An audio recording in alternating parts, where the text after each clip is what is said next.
اگر آپ ان کے عقائد میں دیکھیے تو زرتش مذہب کا جو تہوار نئے سال کا ہوتا ہے اسے بھی یہ سیلیبریٹ کرتے ہیں، اس کے ساتھ ساتھ یہ کرسمس جیسی چیزوں کو بھی سیلیبریٹ کرتے ہیں اور دیگر تہواروں کو بھی سیلیبریٹ کرتے ہوئے نظر آتے ہیں۔ یہ جو کہتے ہیں ان کے مطابق قرآن ہی ان کا واحد راستہ ہے جو علوی فرقے کے لوگ کہتے ہیں، اور علوی کا لفظ در حقیقت حضرت علی کے ماننے سے عکس کیا جاتا ہے۔ بہت سارے لوگ انہیں نصیریہ بھی کہتے ہیں، اور اس حوالے سے بھی اس کو آگے کی طرف جب ان کی تقسیم ہوتی ہے تو یہ کہا جاتا ہے۔ اب معاملہ یہاں پر یہ ہے کہ کیا علوی فرقے کو علوی فرقے کے لوگوں کو کہ جن کا اتنے عرصے یہاں پر اثر و رسوخ رہا، شام میں قبضہ کرنے کے بعد یا شام میں اب اتحادیوں کے قابض ہونے کے بعد صورتحال کیا بنے گی، یہ بڑی اہم ہے، کیونکہ یہ کہا جا رہا ہے کہ وہ ان کا رویہ، کیونکہ علوی جب اقتدار میں تھے تو ان کا اپنے مخالفین کے ساتھ رویہ اچھا نہیں تھا، تو اس کا ظاہر سی بات ایک رد عمل ابھی آنے کی صورت میں ہے، اور اس حوالے سے علوی فرقے کے لوگ زیادہ تر یہ سوچ رہے ہیں کہ اب وہ شام میں محفوظ نہیں ہے، بلکہ ان کو زیادہ اجازت دی جائے کہ وہ عراق کے اندر داخل ہوں یا پھر لبنان کے اندر داخل ہوں۔ ترکی کے حوالے سے وہ اس لیے اس کی مخالفت کر رہے ہیں کیونکہ ترکی کے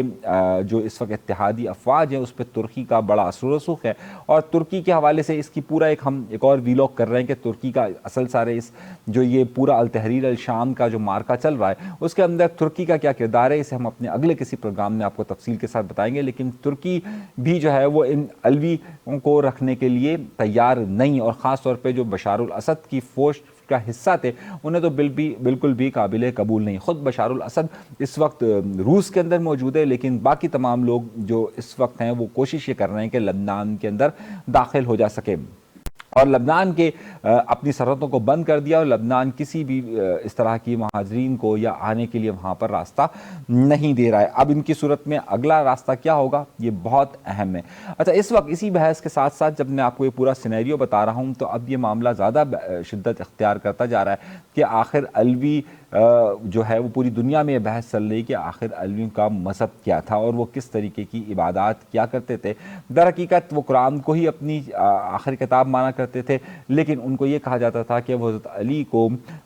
ایک بڑا درجہ دیتے ہیں اور ان کے درجات بہت زیادہ اوپر کی طرف رکھتے ہیں اور انہیں ہی پہلا امام تصور کرتے ہیں۔ اس لیے بہت سارے لوگوں کا خیال یہ تھا کہ در حقیقت علوی تمام کے تمام شیعہ مسلک کے ساتھ کنیکٹ ہے، مگر شیعہ مسلک کے لوگ یہ کہتے ہیں کہ علوی ان کے ساتھ کنیکٹ نہیں ہے، بلکہ ان کی عبادات اور ان کے طور طریقوں میں بہت زیادہ فرق ہے، اور علوی بھی اپنے آپ کو اس سے علیحدہ رکھتے ہیں۔ اس ساری صورتحال کے بعد اب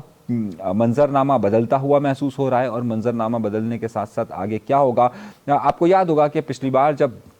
آپ کو بہت اچھی طریقے سے یاد ہوگا جب شام اور عراق کے اندر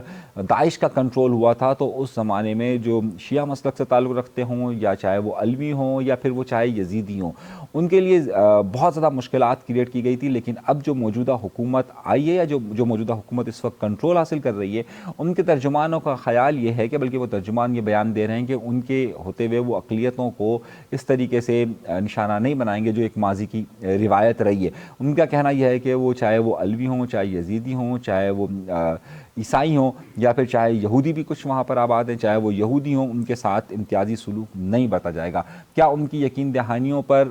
عمل کرتے ہوئے وہاں پر علوی فرقے کے لوگ اپنے آپ کو سیف سمجھیں گے؟ یہ ایک اور الگ سوال ہے۔ خیر، اس حوالے سے جو بھی اب اگلی معلومات آئے گی ہم آپ کو بتاتے رہیں گے کہ کیا ہو رہا ہے اور کس طریقے سے ہو رہا ہے، وہاں صورتحال کیا بنتی ہے۔ اپنا بہت سا خیال رکھیے گا۔ اگر آپ نے چینل سبسکرائب نہیں کیا تو سبسکرائب ضرور کیجیے۔ اجازت دیجیے، اللہ نے کے بعد۔